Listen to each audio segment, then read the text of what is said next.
Nagewaza, throwing techniques. Waza is further broken down into tachiwaza, which is throwing techniques involving hand, hip, or leg, and sutemewaza, which is sacrifice throws, using your body to take your opponent down. Tachiwaza has three subcategories: tewaza, hand throws; koshiwaza, hip throws; and ashiwaza, leg throws.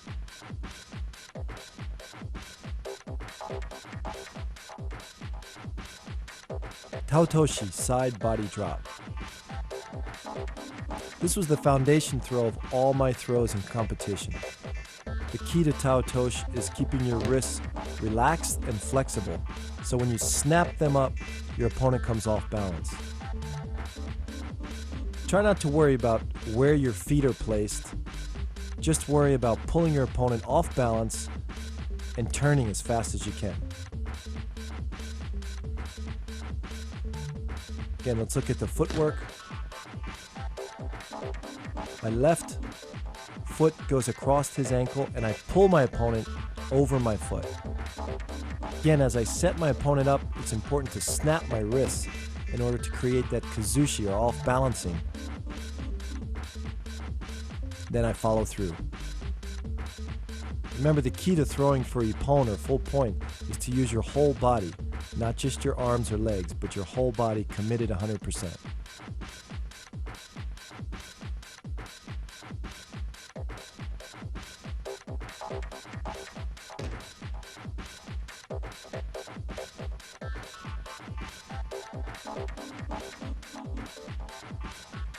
Another competition version is a side taotoshi, staying in front of your opponent by a half a step, just like we were doing in kouchi guard. This time I'm just going to step across and throw him with taotoshi. It's a very quick and effective throw. The key to making this successful is setting your opponent up and staying that half a step in front of him. The timing is on the second step is when you should attack. Just think about your legs stepping across and keeping the throw nice and tight and quick. A common problem in taotoshi is your opponent holding you out and not letting your left hand or your lapel hand come in. So one way around this is to come in with one hand. I often did this in competition against a right-sided opponent. Watch as I come in, I bring my left hand across and just leave it in the elbow joint of my opponent's left arm. Keep the pulling hand very tight, and the quickness of the body turn will complete the throw. Ippon seonage, shoulder throw. Another classic move in judo. This throw you can see in many Olympic and international competitions. Let's break it down. As I'm moving backwards, my feet are going to be shoulder width apart, back straight, and follow through. In detail, let's look at my body position. My legs are shoulder width apart, my knees are slightly bent, my back is going to be straight. As I turn my body, I'm pulling his arm as tight as possible to trap his bicep in between my elbow, my forearm, and my shoulder. Then I drop my body and throw.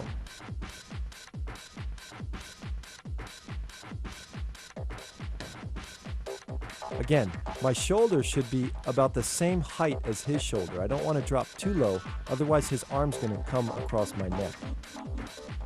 In slow motion, I come in, turn, and throw. Let's look at it from a moving angle, the timing of it. As he steps forward, my body is twisting and turning into position. I create the off-balancing or timing by pulling him forward with my right hand. Again, the positioning of my legs should be about shoulder width apart. My left hand also is pulling forward to off-balancing. Let's look at it from a different angle. Notice how I pull him as tight as possible and then turn. There should not be any space in between my shoulder and his chest.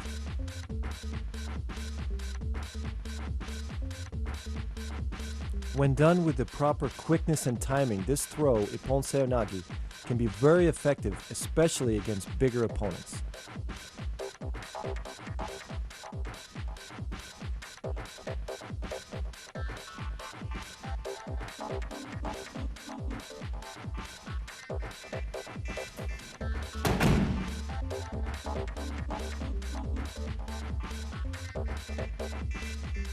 Morote Seoinage, shoulder throw. The difference between Morote and Ippon Seoinage are only the fact that my left arm is curling underneath his armpit as opposed to letting go and coming straight under the arm. Notice that my feet are slightly overturned. This is to create a little bit more torque. Again, if you watch, both feet are pointing a little bit to the right. A key point to remember is try to keep your wrist as straight as possible, because when you bend your wrist, it becomes a weaker throw. The follow-through is all the same. You notice my right hand is pulling my opponent up, my left pinky's turning out. This is to create more of that off-balancing, which is needed in all judo moves. Try to bend as low as I can to come underneath his belt or center of gravity. Let's look in slow motion at the timing. Notice my right hand pulling his leg forward. As he steps forward, I twist in for the throw.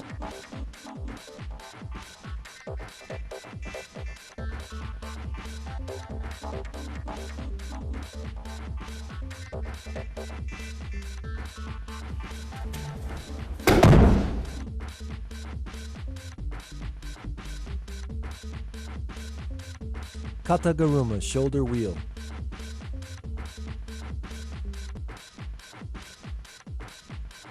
Kataguruma, surprisingly, is a hand technique.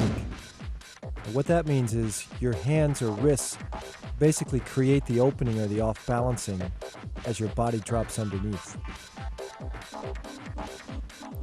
Notice how my hand pulls up, he moves onto his toes, I drop my body underneath and try to lift with my legs, keeping my back straight. Let's look in slow motion.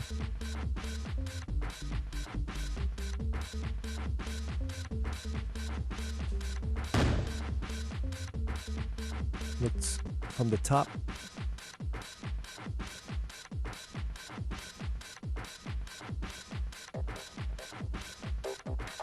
Now let's look at a more competitive version of Kataguruma. I simply duck under his far arm, lifting him onto my shoulders and throwing him back into the rear.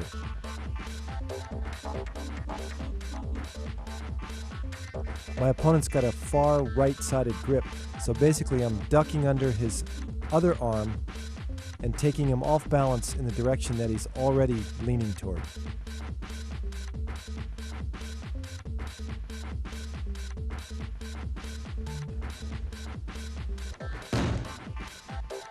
This takes a strong back, but again, you're lifting with your legs and not with your back.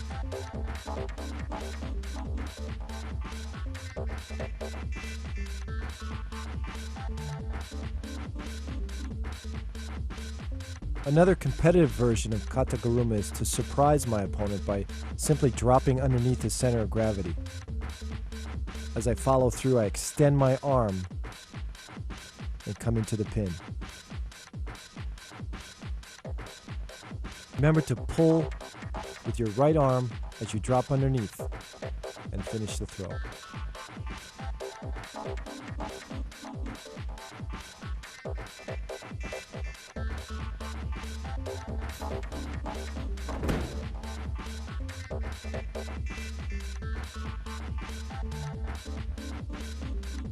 Uki Otoshi, floating drop.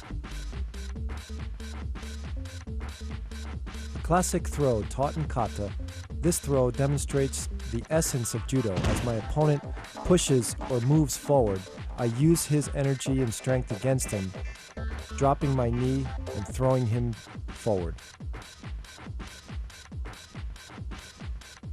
It's important to control the hikite, or the pulling arm. As I drop, I'm going to pull and whip my opponent across.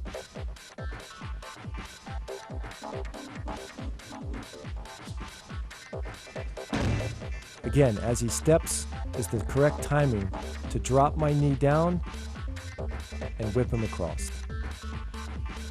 To apply this technique in competition, push your opponent backwards so he reacts and pushes forward. At that moment, turn quickly, thrusting your elbow into his armpit and pulling down with your hikite, or pulling arm.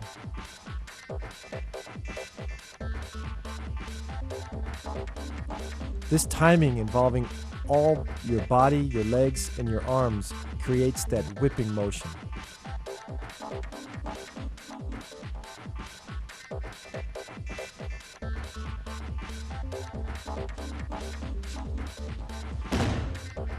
This throw is difficult and uses a lot of timing.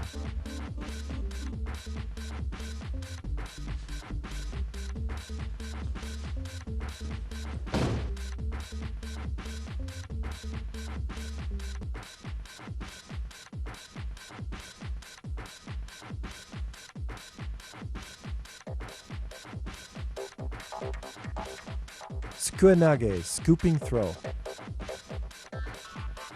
This is often used as a counter to uchimata in competition. As the person enters, block first, and then with your knees bent and your back straight, pick him straight up and straight down.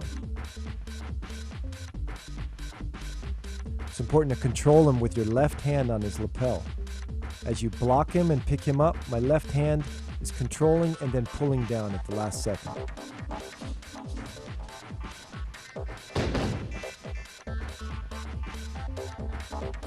Watch in slow motion. Block, pick up, step, and finish.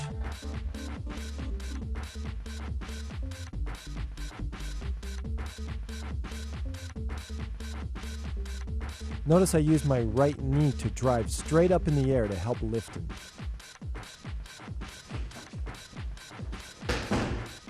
It's important to lift with your legs and not with your back.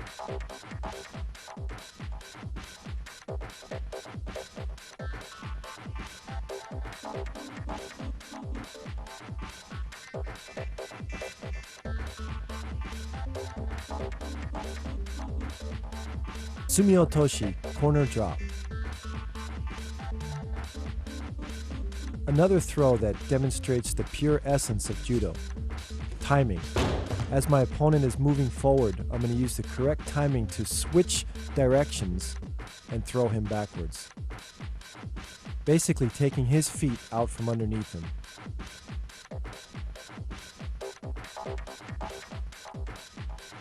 This is all done with control of the upper body and my wrists. Keep my wrists flexible enough to use it as a whipping motion to change his direction. I'm also planting my feet deep into the mat and pushing back at the right time. This throw is an important teaching tool to show the fundamentals of how judo really works. Morote gari, leg scoop. In this technique, I surprise my opponent by dropping my body below his center of gravity and scooping up his legs. Notice how I stand upright, and as he approaches me, at the last second, I drop with my back straight, my knees bent, and drive straight forward. Try to grab just behind the knees. By grabbing here, you'll off-balance your opponent and simply scoop him forward.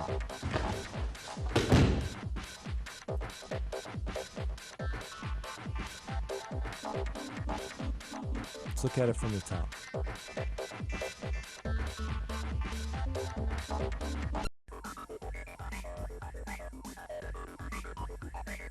Ogoshi, hip throw.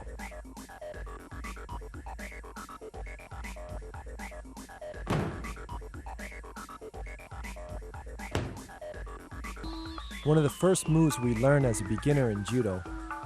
Ogoshi teaches you to lift with your legs and not your back. Your arm basically grabs around his back, sometimes grabbing the belt, other times just placing your hand behind his back. Pulling arm extends out. As you pivot, turn your head. Place your feet about shoulder width apart. Again, back straight as you lift your opponent.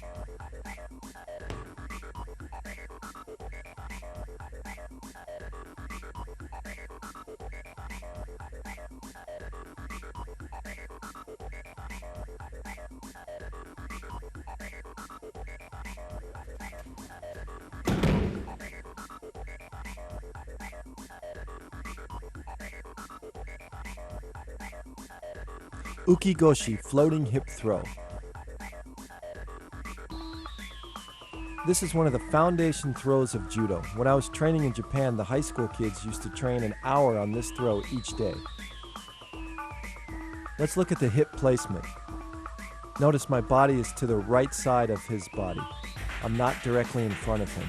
My right hand is pulling him off balance as I turn in and create the throw. My left hand is placed about the middle of his back.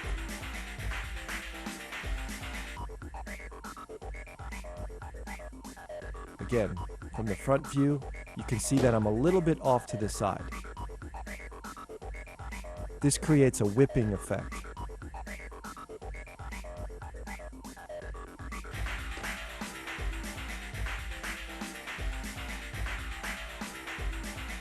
Now let's look at it as I'm moving into the opponent.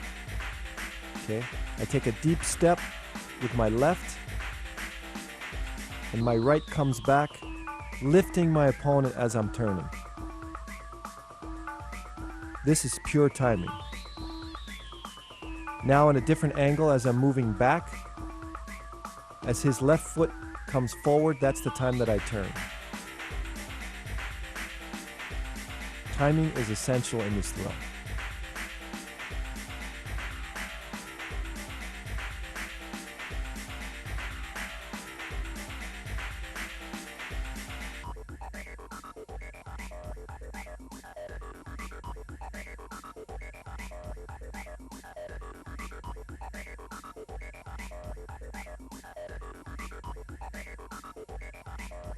Tsurikomi Goshi, lifting hip throw.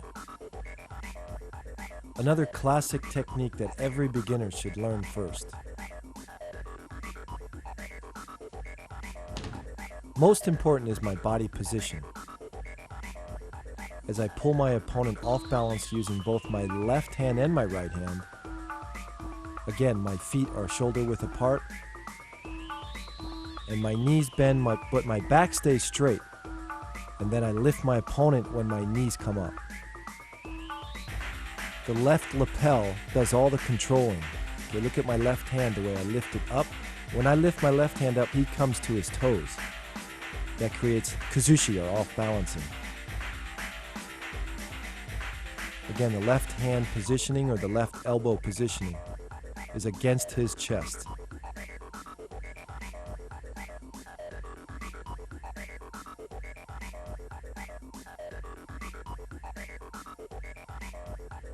Let's look at the footwork. As I pull him forward, he steps forward, and then I turn.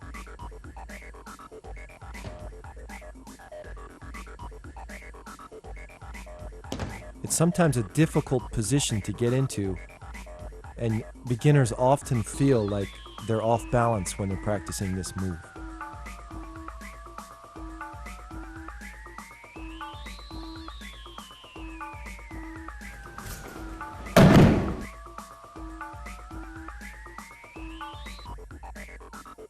Haraigoshi, sweeping hip throw.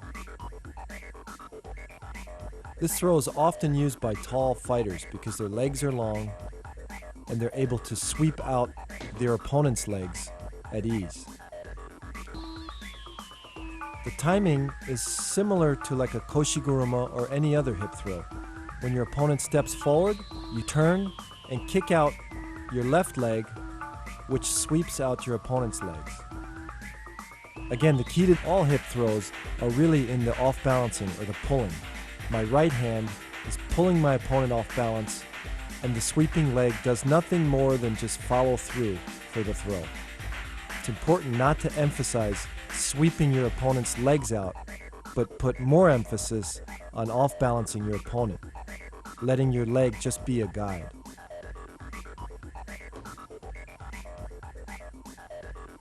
Let's watch in slow motion.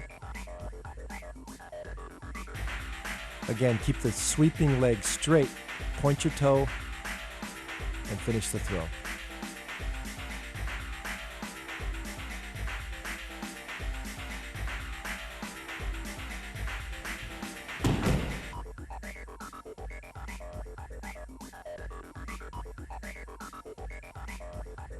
Hanegoshi, spring hip throw. Another classic hip throw in Kodokan Judo. Hanegoshi is basically the same as Haraigoshi except for the fact that your left leg is slightly bent. In Haraigoshi, it's fully extended, sweeping both legs out. In Hanegoshi, it's slightly bent and placed on the inner thigh or knee area of your opponent.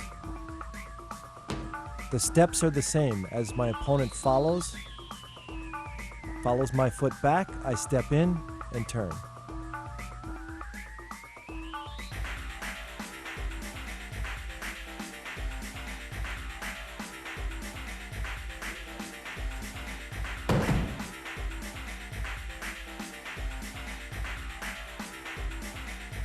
Utsurigoshi, changing hip throw. This is a classic counter in Judo, where basically I'm replacing his hip with my hip. As he comes in, I check or block, lift him straight up in the air, and throw my hip in for like an ogoshi.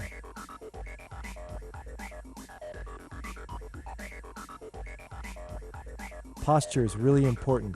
To keep your back straight as he attacks, use your hip to block, and then bend your knees and throw your hip in.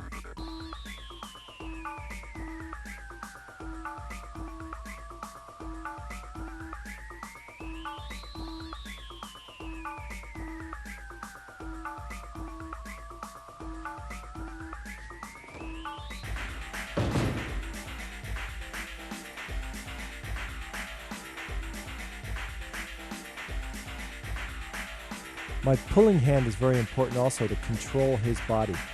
As I block, I keep him tight, close into me, and as I finish the throw, I pull with my right hand. Look from the top. Again, keeping my back straight, block, and switch hips. Ushiro Goshi, rear hip throw. This is a classic counter against the hip throw, where I check and then basically just take my opponent straight up and straight back. Notice how I block with my hip first, bend my knees, lift with my legs, and take him straight back. This works well against a person who's a little bit taller than you because you're able to get underneath him easier.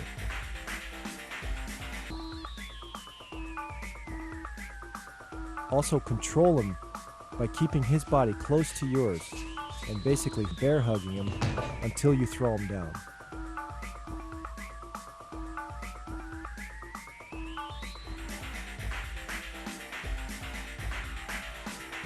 Again, keep my back straight. Don't try to anticipate this because when you do that, you're going to bend your back and then you'll get thrown. Let's look at it from the top.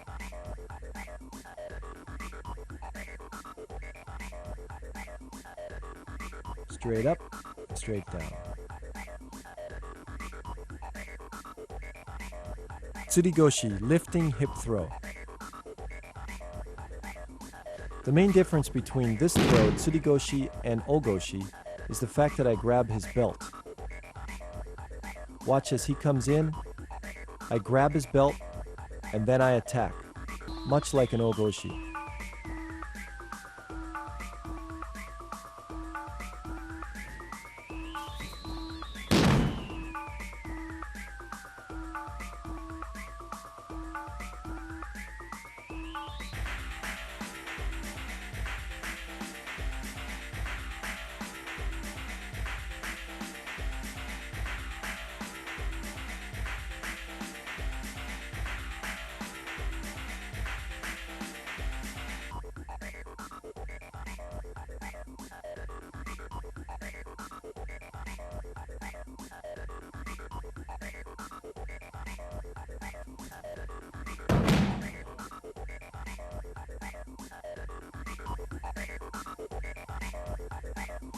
Another variation is to pull my opponent down and grab his belt from over his shoulder.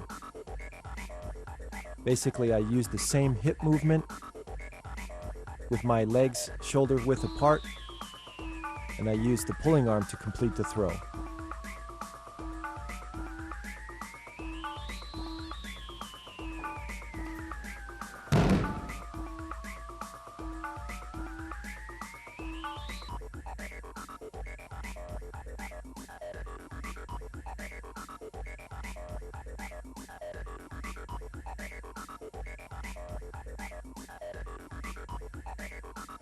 Let's look at it from the overhead.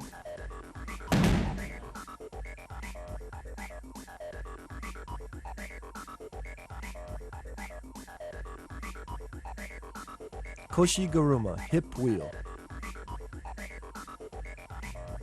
This is one of the fundamental throws in Judo. It's important to learn this well because it enhances your other hip throws. Let's look in slow motion. It's important to turn my hip completely and rotate my opponent around. My right hand pulls forward, my left hand comes around the neck and controls the back of the neck pulling forward. Look at the position of my feet. They're shoulder width apart. My back is straight as I bend my knees.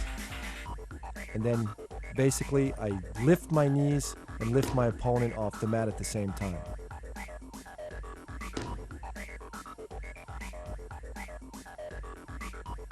Look in slow motion again. Proper positioning and then explode. By doing many uchikomis in Koshi-guruma, this improved my uchimata and also my harai goshi.